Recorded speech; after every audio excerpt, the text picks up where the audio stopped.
बेंगलुरु का सुमनहल्ली फ्लाईओवर जो मैसूर रोड और तुमकुर रोड को जोड़ता है, एक बार फिर तशवीश का बायस बना हुआ है। दरअसल मंगल को फ्लाईओवर के एक हिस्से में दूसरी मर्तबा एक खला पैदा हो गया है, जिससे नीचे की ज़मीन देखी जा सकती है। मुसाफिर परेशान और घबराहट के आलम में हैं।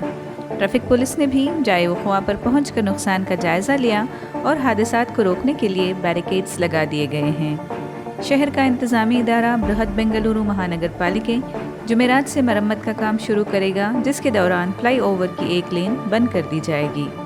शहर की ख़राब सड़कों, ट्रैफिक की भीड़, पानी जमा होने और दीगर मसाइल के लिए भी बीबीएमपी पहले से ही सख्त तनकीद के निशाने पर है।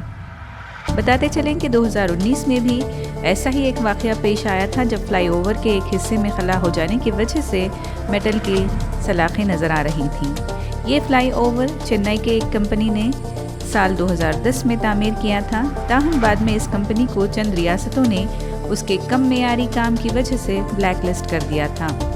एक सर्वे के मुताबिक सुमनहल्ली फ्लाईओवर की मजबूती 50 से 80 साल के दरमियान बताई गई थी।